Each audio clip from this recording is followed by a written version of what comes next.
Yeah, ladies and gentlemen, Lou Cooper, elder statesman of the club, no question.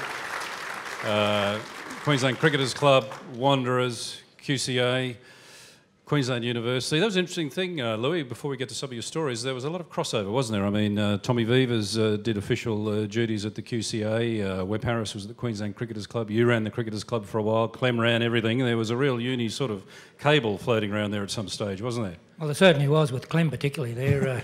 Clem was chairman of the trust and on the board of control on the Cricketers Club. Clem certainly influenced the activities, and being on the board of control, it's one of the delegates, and he'd take on everything himself. When Johnny Hine, the curator, broke his leg, Clem became the groundsman. Yeah. And many years later, or a year or so later, after he'd finished, they couldn't get one end of the wicket, the grass to grow, and they got this soil analysis in and people like that, and eventually they decided to dig it up, and they dug it up and they found a bag in there. Clem had rolled a bag into the wicket and that was the end of the grass. But that's how Clem organised things. So your first game, 1956, can you remember it? Well, yes, I can. It was early 56. We're playing East at Langlands Park, and I can remember Kev Duffy bowling, and Kev used to come on at one end. What used to happen with Kev Duffy bowl off spinners in the classical style, like Jim Laker sort of go.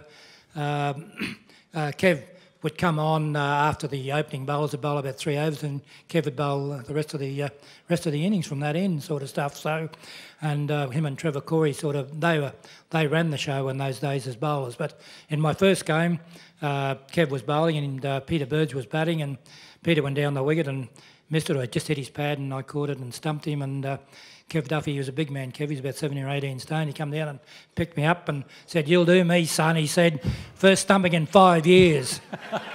So I was there for another 20 years.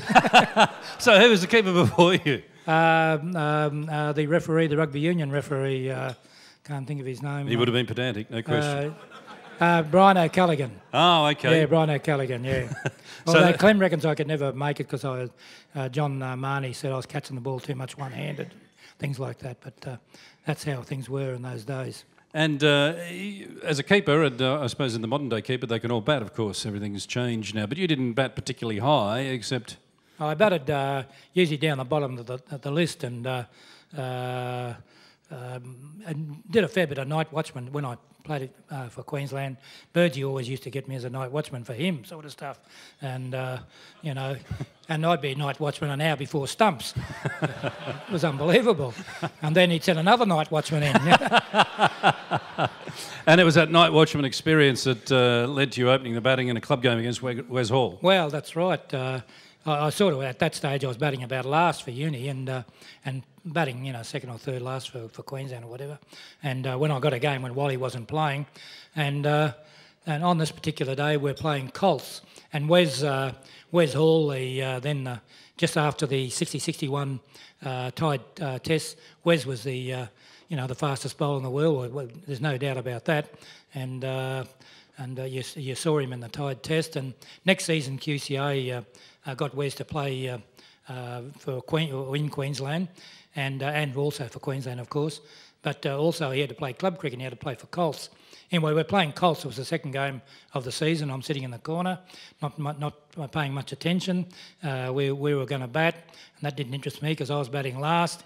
And next minute the phone rang, and Webb ran into the dressing room, into the shed that was there, which all the gear used to be in, and I crawled around amongst the gear and found the phone and answered it. It was Rod Greenhill, and he comes out and said, "Oh, Rod's not too well."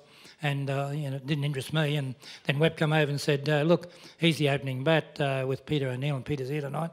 And said, "You might have to put the pads on, Lou." I said, "Hang on, I bat last. This is against the fastest bowler in the world." Last was where I bat. Anyway, the phone rang again. "No, he's not coming." All right, put the pads on. You have to put the pads on, Lou. So, Jesus Christ. So we're playing Colts out at uni, and so Peter O'Neill, so they go out to field, and Peter and I'm so bloody nervous. So we're walking out together, and I got these pains up my bloody back.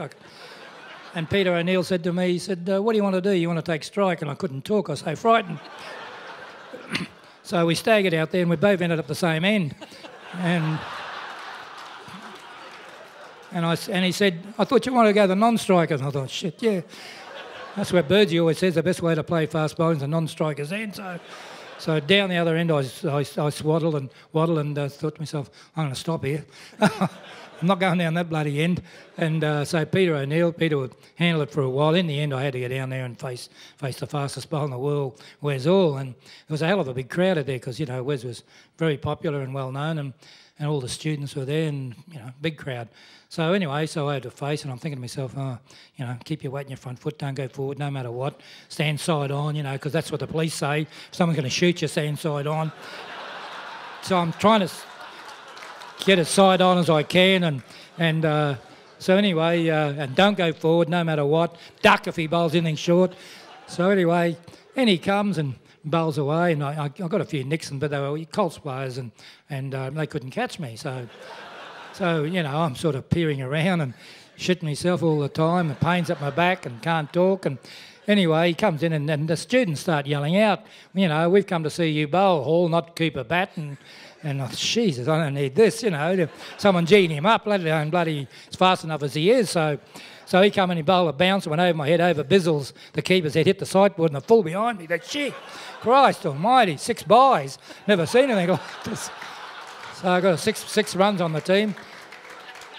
So anyway, they're starting to yell out more, and so I look up and he can just push off the sideboard, and you know, and I thought, no, gee, this particular ball, he come running in, pushed off the sideboard, you know, that cross he had, I was hoping to hit him in the bloody face, hit him in the eye, come charging in, and over he came, and the arm come over, I couldn't see it, and I thought, shit, this is the quickest ball I've never seen, so I hit the dirt, crawling around behind the stumps, trying to get out of everybody's road, could hear everybody laughing, so I looked up. There he is, tossing it up, didn't let it go. So that's how I batted against Wes Hall. And Peter got 50 odd, so yeah.